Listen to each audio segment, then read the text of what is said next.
समुंदर सिर्फ पानी का एक बड़ा सा हिस्सा नहीं है, ये लेयर्ड है, जैसे एक बड़ा सा केक। हर लेयर के अपने यूनिक कंडीशंस होते हैं, अपने चैलेंजेस और अपनी इनक्रेडिबल लाइफ। साइंटिस्ट्स ने इसे 5 मेन जोन्स में बांटा है। सबसे ऊपर से शुरू करते हैं, जहां सूरज की पावर अभी भी पहुंचती है। इस पहली लेयर को एपिपेलाजिक जोन कहते हैं, या जैसा मुझे कहना पसंद है, द सनलिट जोन। यह लगभग 200 मीटर्स नीचे तक जाता है। यह करीब करीब एक 60 मंजिला बिल्डिंग की हाइट जितना है। यह सनलिट जोन वो जगह है जहां ज्यादातर एक्शन होता है, जिसके बारे में हम जानते हैं। सनलाइट अंदर आती है, इसका मतलब है कि प्लांट्स जैसे फाइटोप्लैंक्टन उग सकते हैं। वो फूड वेब का बेस है, जैसे समुंदर की घास। बहुत सारे एनिमल्स यहां रहते हैं, डॉल्फिन्स, शार्क्स, टर्टल्स और कलरफुल रीफ फिश। तुमने उन्हें पिक्चर्स में देखा होगा, शायद करीब से भी। ये एक वाइब्रेंट, चहल पहल वाली जगह है, वार्म, रिलेटिवली स्पीकिंग, और ऐसी लाइफ से भरी हुई जिसे हम पहचान सकते हैं। ये वो समुंदर है जिससे हम सबसे ज्यादा फेमिलियर हैं। कोरल रीफ्स, वो इनक्रेडिबल अंडरवाटर सिटीज यहीं पाए जाते हैं। वो बायोडाइवर्सिटी से भरे हुए हैं, इतने सारे अलग अलग क्रीचर्स सब एक साथ रहते हैं। ये एक डेलिकेट इकोसिस्टम है, लेकिन एक पावरफुल भी। अब हम सनलिट जोन को पीछे छोड़ रहे हैं और गहरे में उतर रहे हैं। 200 मीटर से नीचे हम मेसोपेलेजिक जोन में एंटर करते हैं। इसे अक्सर ट्वाइलाइट जोन कहा जाता है, और इसकी अच्छी वजह भी है। सनलाइट को यहां तक पहुंचने में स्ट्रगल करना पड़ता है। वो हल्की होती है, अजीब सी, जैसे परमानेंट शाम हो। यह जोन लगभग 1000 मीटर तक फैला हुआ है, मतलब 1 किलोमीटर गहरा। यहां प्रेशर पहले से ही इंटेंस होता है, इतना कि बिना सीरियस किट के हम इंसानों के लिए चीजें बहुत ट्रिकी हो जाए। ट्वाइलाइट जोन में प्लांट्स नहीं उग सकते, फोटोसिंथेसिस के लिए काफी लाइट नहीं होती, तो फूड वेब बदल जाता है। यहाँ के एनिमल्स इन धुंधली कंडीशंस के हिसाब से ढल चुके हैं। इनमें से कई रात में ऊपर की तरफ माइग्रेट करते हैं। वो खाने के लिए सरफेस लेयर्स पर आते हैं, फिर दिन में वापस अंधेरे में चले जाते हैं। ये एक डेली सफर है, एक सर्वाइवल स्ट्रैटेजी। तुम्हें कुछ वियर्ड और वंडरफुल क्रीचर्स दिखने लगते हैं, बड़ी बड़ी आंखों वाली मछलियां, ताकि लाइट की कोई भी किरण पकड़ सके, और कुछ सच में अमेजिंग बायोल्यूमिनेसेंस।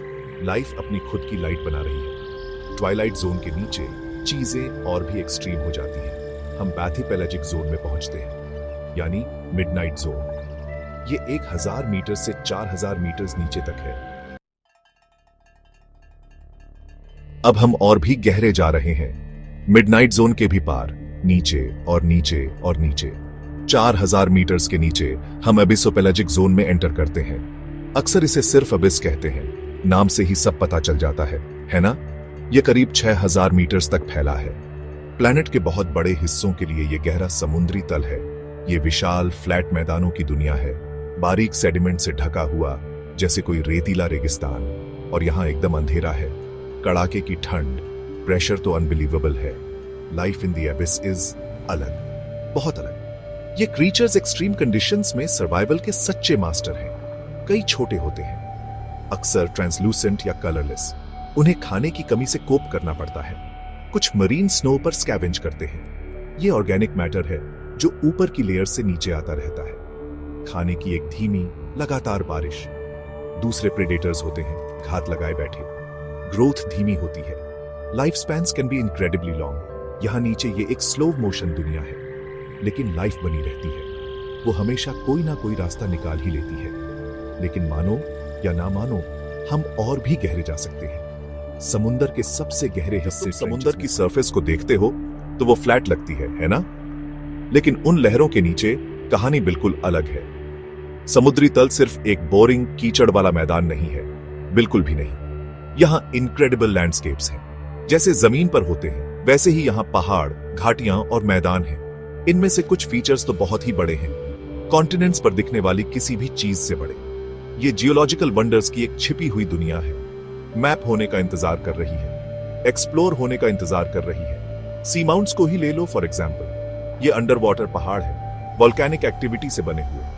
ये समुंदर के तल से ऊपर उठते हैं। कुछ अकेले पीक्स हैं, दूसरे लंबी चेन्स बनाते हैं। ये हजारों मीटर्स ऊंचे हो सकते हैं, लेकिन उनकी चोटियां अभी भी सरफेस से बहुत नीचे हैं। ये सी माउंट्स गहरे समुंदर में ओएसिस जैसे हैं। ये बहुत सारी मरीन लाइफ को अट्रैक्ट करते हैं। करंट्स इनकी ढलानों पर न्यूट्रिएंट्स लाते हैं, जिससे रिच फीडिंग ग्राउंड्स बनते हैं। ये बायोडायवर्सिटी के हॉटस्पॉट्स हैं, ट्रूली स्पेक्टेक्युलर। फिर आते हैं मिड ओशन रिजेस। ये अर्थ पर सबसे लंबी माउंटेन रेंजेस हैं। Section 6, life in the dark, creatures of the deep. गहरा समुंदर। ये क्रशिंग प्रेशर का इलाका है, जमा देने वाला टेम्परेचर और कभी ना खत्म होने वाला अंधेरा। तुम्हें शायद लगे कि वहां कुछ भी जिंदा नहीं रह सकता, लेकिन लाइफ जिद्दी है, वो रिजिलियंट है, और उसने इन एक्सट्रीम कंडीशंस में थ्राइव करने के इनक्रेडिबल तरीके ढूंढ लिए हैं। गहरे समुंदर के क्रीचर्स हमारे प्लैनेट के सबसे बिजार जानवरों में से कुछ हैं, सबसे फैसिनेटिंग और सबसे एलियन जैसे दिखने वाले एनिमल्स। वो अपनी इस कठोर दुनिया के लिए परफेक्टली अडेप्टेड है, सच्चे सर्वाइवर्स उनमें से हर एक। सबसे अमेजिंग एडेप्टेशंस में से एक है बायोलुमिनेसेंस, यानी लाइट पैदा करने की एबिलिटी। बहुत से गहरे समुंदर के क्रीचर्स ये कर सकते हैं। वो इसे हर तरह की चीजों के लिए यूज करते हैं, प्रे को अट्रैक्ट करने के लिए, जैसे एंगलर फिश अपने ग्लोइंग लूअर से करती है, प्रेडेटर्स को चौंकाने के लिए, कभी ना खत्म होने वाले अंधेरे में मेट्स ढूंढने के लिए, या कैमोफ्लाज के लिए भी। इमेजिन करो एक ऐसी दुनिया जो सिर्फ इन जीती जागती लाइट से रोशन हो। ये एक इनक्रेडिबल नजारा होगा। Section 7, fire under water, submarine volcanoes and vents. अब चलो कुछ सच में वाइल्ड बात करते हैं। पानी के नीचे आग सुनने में इम्पॉसिबल लगता है ना? लेकिन लहरों के बहुत नीचे अर्थ काफी जिंदा है। हजारों अंडर वाटर वोल्केनोज हैं, कुछ डॉर्मेंट हैं, लेकिन कई एक्टिव हैं। पिघला हुआ रॉक उगलते हुए, समुद्री तल को शेप देते हुए, नई जमीन बनाते हुए।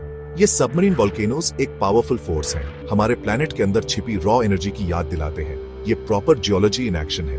ये वोल्केनोज अक्सर मिड ओशन रिजेस के पास पाए जाते हैं, जहां टेक्टोनिक प्लेट्स एक दूसरे से दूर हो रही हैं। मैग्मा उस गैप को भरने के लिए ऊपर उठता है, नई ओशैनिक क्रस्ट बनाता है। कभी कभी ये वोल्केनोज इतने ऊंचे हो जाते हैं कि सरफेस तोड़कर बाहर निकल आते हैं, वोल्केनिक आइलैंड्स बनाते हुए, जैसे हवाई या आइसलैंड, लेकिन ज्यादातर छिपे रहते हैं पानी के बहुत नीचे। उनके इरप्शंस कैन बी स्पेक्टेक्युलर, दो rarely scene by human eyes. Imagine करो चमकता हुआ लावा जब जमा देने वाले समुद्री पानी से मिलता है, एक explosive encounter. Under water volcanoes से जुड़ी सबसे अमेजिंग डिस्कवरीज में से एक है हाइड्रोथर्मल। गहरा समुंदर सिर्फ नेचुरल वंडर्स ही नहीं संजोए हुए है, वो हमारी हिस्ट्री भी संजोए हुए है। सदियों से इंसानों ने समुद्रों में सफर किया है, और सदियों से जहाज खोते रहे हैं, तूफानों में, एक्सीडेंट्स में, कॉन्फ्लिक्ट में। इनमें से कई जहाज अब समुंदर के तल पर पड़े हैं, ठंडी गहरी अंधेरी गहराइयों में प्रिजर्व्ड। वो टाइम कैप्सूल्स की तरह हैं, पास्ट की झलकियां दिखाते हुए। हर शिपरेक एक कहानी कहता है, एडवेंचर, ट्रेड या ट्रेजेडी की कहानी। ये एक साइलेंट अंडर वाटर म्यूजियम है। फेमस वालों के बारे में सोचो, the Titanic of course, north Atlantic में 3800 मीटर से भी ज्यादा नीचे पड़ा हुआ। उसकी डिस्कवरी एक बहुत बड़ा मोमेंट था। इसने उस ट्रैजिक रात की कहानी को फिर से जिंदा कर दिया। लेकिन ऐसे अनगिनत और भी हैं। एंशिएंट रोमन गैलीज, स्पेनिश खजाने वाले जहाज, वर्ल्ड वॉर II वॉरशिप्स। इन रेक्स को एक्सप्लोर करना एक डेलिकेट काम है। वो अक्सर फ्रैजिल होते हैं, और वो कब्रगाह भी है, लेकिन वो हमें मैरीटाइम हिस्ट्री के बारे में। हम इस विशाल छिपी हुई दुनिया को एक्सप्लोर करना शुरू भी कैसे करें? ऐसा तो है नहीं कि तुम बस स्नॉर्कल पहनो और मारियाना ट्रेंच में डाइव कर जाओ। चैलेंजेस बहुत बड़े हैं। The crushing pressure, the total darkness, जमा देने वाली ठंड। इसके लिए सीरियस गट्स चाहिए, और कुछ seriously clever technology. Deep sea को एक्सप्लोर करना एक रियल एडवेंचर है, इंसानी इंजेन्युइटी की सीमाओं को पार करना, और हमारे करेज को भी। सबसे पहले हमें यह देखना होगा कि वहां नीचे क्या है। सोनर एक की टूल है। यह साउंड का इस्तेमाल करके समुद्री तल की पिक्चर बनाने जैसा है। शिप्स साउंड पल्सेस भेजते हैं और इकोस को सुनते हैं। इससे हमें अंडर वाटर लैंडस्केप को मैप करने में मदद मिलती है, उन छिपे हुए पहाड़ों, घाटियों और ट्रेंचेस को सामने लाते हुए। एक ऐसी दुनिया के डिटेल चार्ट्स बनाना जो कभी पूरी तरह अननोन थी। ये घूंघट हटाने जैसा है, हमें गहराई का असली चेहरा दिखाते हुए। ये बहुत मेहनत का काम है, लेकिन वाइटल है, और करीब से देखने के लिए हम अमेजिंग किट इस्तेमाल करते हैं। ROVs, remotely operated vehicles. ये अंडर वाटर रोबोट्स जैसे होते हैं, सरफेस पर एक शिप से जुड़े हुए जॉयस्टिक्स का इस्तेमाल करके पायलट्स द्वारा कंट्रोल किए जाते हैं। इनमें कैमरास, लाइट्स और रोबोटिक आर्म्स होते हैं। ये सैंपल्स कलेक्ट कर सकते हैं। वीडियो खत्म हो जाने के बाद हमें कमेंट करके बताएं कि अगली वीडियो आप किस टॉपिक पर चाहते हैं।